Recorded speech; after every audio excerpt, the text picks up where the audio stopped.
Welcome all American football lovers back to the US Football News Channel. Our content is produced by 24 Hours Online Media. Today we will start with the following notable content. Alright, let's get this party started with a wild college football rollercoaster.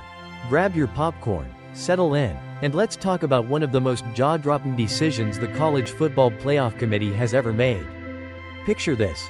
You're Nick Saban, legendary football mastermind, watching your team, Alabama, miss out on the 2024 College Football Playoff, CFP, in favor of SMU? Yep, you read that right. The Crimson Tide is out. And the Mustangs are in. Can you believe it? Neither can Nick. And trust me, his reaction is nothing short of entertaining. So, here's the situation. After a long, nerve-wracking season, Alabama finds itself on the outside looking in at the CFP, while SMU sneaks in with its impressive 11-2 record. Even though they lost to Clemson in a heart-stopping ACC championship game. How did that happen, you ask? Well, let me walk you through it in a way that'll make you wonder if the world of college football has gone completely mad. The big decision. SMU over Alabama? First, let's break this down. SMU, coming off an emotional loss to Clemson, still managed to secure the final spot in the CFP. But the real kicker? Alabama, with a 9-3 record and a resume full of tough SEC games, didn't make the cut. I know. It sounds like something straight out of a movie where the underdog takes down the giant. But this is real life, folks, and it's about as crazy as it gets. Now, Alabama fans are not happy campers. You can almost hear the collective scream from Tuscaloosa. What do we have to do to get into the playoff? And while I totally understand their frustration, it turns out that this decision wasn't just based on who has the flashiest roster or the biggest name. Nope, this was about something bigger, the strength of schedule. Nick Saban's take on the matter. Now, let's talk about Nick Saban, the man who, as of late, is spending more time analyzing football from the sidelines than leading Alabama to yet another championship. When the decision came down, Saban didn't exactly throw a tantrum, he's too cool for that. But he did have some thoughts. In a post-selection show interview, Saban went full-on philosopher, pondering what this could mean for the future of scheduling. His big question? If we don't take strength of schedule into consideration, is there any benefit to scheduling really good teams in the future? That's a valid point, Nick. The scheduling conundrum. For years, Alabama has built its reputation on playing one of the toughest schedules in college football. They've got games against heavyweights like Notre Dame, Ohio State, and Florida State coming up. But after seeing the committee leave them out of the playoff despite that brutal schedule, Saban is wondering if all that effort is worth it. Here at Alabama, we're supposed to play Notre Dame, Ohio State, Wisconsin, Florida State in the future. Outside the league, those are great games for fans to see, Saban said. But now, what's the athletic director gonna do? He might cancel all those games. Who needs them when the SEC is already tough enough? And here's the kicker. If Alabama is left out of the playoff despite facing all these tough teams, why bother scheduling the big dogs? The committee already values the tough SEC schedule enough to put Alabama ahead of some other two-loss teams. But if that's not enough to get them into the playoff, maybe it's better to just focus on in-conference games, rack up wins, and forget about those tough non-conference battles. The committee's reasoning. So, what did the committee actually think? Well, Ward Manuel, the committee chair, made it clear. They value strength of schedule. According to Manuel, that's why Alabama, with 3 losses, still ranked ahead of some other two-loss teams. But even with all that strength, the Crimson Tide's 3 losses, 1 to Oklahoma and 1 to Vanderbilt, ultimately sunk their chances. Meanwhile, SMU, despite its loss to Clemson in the ACC championship, had a much easier road to the playoff. They had a 9-3 record but faced tough teams like BYU and TCU. And with their strong non-conference performances, they made a convincing case.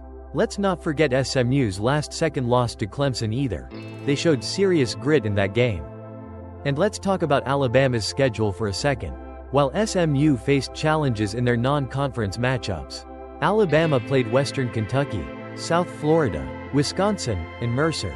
All easy wins. No sweat. You have to wonder if the committee looked at that and thought, You know what? Alabama, you had your shot, but these softies just don't cut it. The SMU story. Underdogs making waves. SMU's inclusion in the CFP is a victory for the little guys. The Mustangs may not have the pedigree of Alabama, but they fought tooth and nail this season. After losing to Clemson, many thought their playoff dreams were over. But they weren't done yet. SMU came back strong, proving they deserved to be in the conversation with the best teams in the country. And by the end of the selection process, they found themselves with a golden ticket to the big dance. Even Clemson's players were seen cheering for SMU's selection, which is rare in the cutthroat world of college football. I guess there's a little respect between these two teams after such a hard-fought championship game. The debate. Was this the right call? Now, let's talk about the elephant in the room. Was this the right call?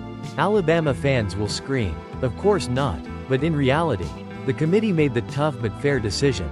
SMU earned its place with a strong overall performance, and their non-conference wins, albeit against teams like TCU, were tougher than Alabama's. The Crimson Tide may have faced a brutal SEC slate, but when it came down to the committee's decision, they didn't have enough to overcome their losses to unranked teams.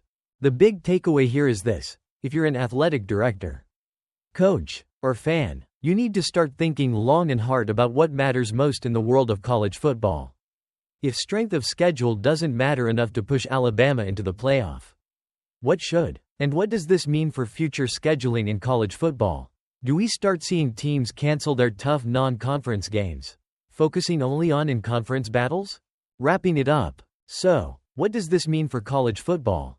Is the era of scheduling tough opponents over? Will Alabama's tough road approach be a thing of the past? One thing's for sure, the playoff is changing. And with it, the way teams approach scheduling. What happens this year might set a precedent for years to come.